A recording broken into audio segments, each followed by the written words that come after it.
les nations et les peuples d'Afrique se sont fait voler le XVIIe et le XVIIIe siècle sur le continent où l'histoire humaine a commencé et a connu ses premiers développements civilisationnels qui ont ensuite formaté le reste de la civilisation méditerranéenne.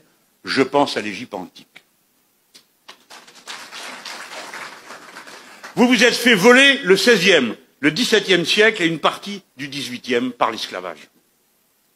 Puis le XXe par la colonisation. Je ne donne pas de leçons, je fais juste la remarque.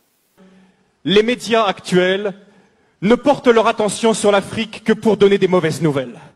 Souvent, l'Afrique, c'est le continent oublié. Il est oublié dans les négociations de l'Organisation mondiale du commerce. Il est oublié lors des grandes alliances stratégiques. Lorsque les puissants de la Terre se réunissent, très souvent, on ne parle de l'Afrique que pour couvrir ses dettes ou pour venir à son aide. Vous savez, souvent, quand on pense à l'Égypte, on ne pense pas à l'Égypte comme un pays noir, n'est-ce pas? Hein, on a eu même, quand on est dans les années 50, 60, les péplums sur l'Égypte. Comment elle est, Cléopâtre? C'est Elizabeth Taylor, elle est toute blanche, mais la réalité c'est complètement différent. Toutes les recherches historiques ont montré qu'à l'époque de Moïse, ont montré qu'à l'époque biblique, l'Afrique était un pays noir. Et d'ailleurs, il suffit de regarder les hiéroglyphes aujourd'hui pour voir toutes ces femmes égyptiennes avec les cheveux tressés qui ressemblent à s'y méprendre aux Peuls du Sénégal. Des recherches ont montré que les Peuls du Sénégal, pour ceux qui les connaissent, sont parmi les descendants les plus directs des Égyptiens. Les travaux, entre autres, du professeur Cheranta Diop et d'autres ont montré que l'Égypte était un pays noir, que l'Éthiopie était un pays noir et que la Libye était un pays noir. On l'appelait la Cyrénaïque, avec la ville de Cyrène, ou la Tripolitaine. C'est un pays noir. Et j'aimerais bien, justement, aujourd'hui, quand on pense à l'Afrique, on pense à quoi? Honnêtement, quelles sont les images qui viennent à nous? Nous qui sommes ici en Alsace. Je ne sais pas vous qui regardez Internet là. Mais on pense à des guerres, on pense à des catastrophes, on pense à des famines, on pense à des ennuis sociaux. Voilà les premières images qui nous viennent lorsqu'on pense à l'Afrique. Est-ce que vous savez que pendant plus de 1000 ans, c'est l'Égypte qui a nourri tout le bassin méditerranéen par son blé? L'Égypte possède un cadeau de Dieu extraordinaire qui s'appelle le Nil, qui est probablement le fleuve le plus extraordinaire du monde, un fleuve qui vient du lac Victoria au Kenya, qui coule dans un delta. Ce sont qui donnent la possibilité de faire du jardinage de façon extraordinaire. Le Nil, c'est un cadeau de Dieu. Le Nil, c'est ce qui permet à l'Égypte d'avoir toujours été riche. Et quelque chose de très intéressant aussi, ce sont les Égyptiens qui ont inventé le jardinage. Les pastèques que nous mangeons en été, ce sont les Égyptiens qui l'ont cultivé les premiers. À l'époque, l'Égypte était la première puissance économique du monde. Aujourd'hui, l'Afrique est la dernière puissance économique en tant que continent. Mais il n'en a pas toujours été de même. Ce qui se passe aussi, c'est que l'Afrique était la première puissance militaire à l'époque. À l'époque, l'Afrique était une puissance militaire qui faisait trembler. À l'époque aussi, l'Afrique dominait le monde également par ses connaissances scientifiques. C'était de l'Afrique que venait toute la connaissance. Les Égyptiens ont été les premiers astronomes, ont été les premiers à jeter les bases de nos sciences modernes. Venait également de l'Afrique. C'était aussi une époque où l'Afrique accueillait les réfugiés. Aujourd'hui, on pense que l'Afrique, c'est le pays qui envoie plutôt des réfugiés. Mais à l'époque, l'Afrique accueillait les réfugiés.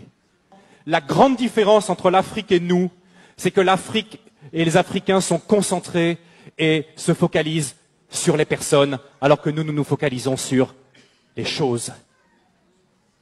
Et le retour, souvent, quand je reviens du Sénégal et que je reviens en Europe, et ma femme a le même sentiment que moi, c'est le matérialisme qu'on retrouve ici, l'attachement passionné aux objets, aux choses. C'est quelque chose qui finit par nous blesser. Et je sais que c'est quelque chose pour tous les visiteurs africains et pour tous ceux qui sont ici qui les blessent. Parce qu'en Afrique, la première chose, la plus importante, c'est les personnes. Vous ne pouvez pas savoir à quel point je bénis Dieu que mes enfants soient élevés en Afrique.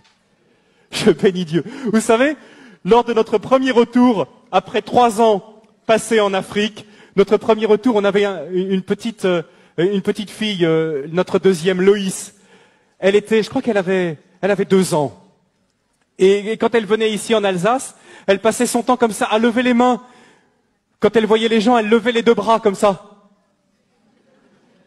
Parce qu'elle savait qu'en Afrique, elle avait expérimenté que quand un enfant tend ses bras, qu'est-ce qui se passe? N'importe qui soit de la famille ou pas, va prendre l'enfant dans les bras, dire une parole gentille, le consoler. Et elle était là en Europe, elle tendait ses bras comme ça, mais c'est pas la même chose ici. C'est pas la même chose. Grandir en Afrique, c'est grandir dans le continent le plus humain, le plus chaleureux et pour moi le plus merveilleux qui se puisse être. Je remercie. Encore une fois ce matin, je profite de ce passage, je dis merci à l'Afrique. L'Afrique est le continent le plus humain du monde. Alors bien sûr, chez nous, ça nous a apporté beaucoup. On a le développement, on a les machines, les voitures, on vit plus longtemps, on est en meilleure santé, on a de l'argent en banque. Est-on plus heureux? Est-on plus heureux? On nous dit toujours qu'on cherche le bonheur. Et je partage quelque chose aussi avec vous ce matin, c'est que je trouve en moyenne que les Africains que je connais sont beaucoup plus heureux, même s'ils ne sont pas chrétiens, sont en moyenne beaucoup plus heureux que même beaucoup de chrétiens que je connais en Europe. C'est triste à dire, n'est-ce pas? Mais nous sommes tellement soucieux. Et si nous regardons bien d'où viennent la plupart de nos soucis, viennent souvent de questions matérielles. Questions d'argent, des questions de travail qui nous minent. Mais les Africains que je connais, même s'ils ont des situations beaucoup plus difficiles, ni sécurité sociale, pas beaucoup d'accès aux médicaments, compte en banque, la plupart du temps, rien du tout, mais heureux de vivre et reconnaissant pour les petites choses.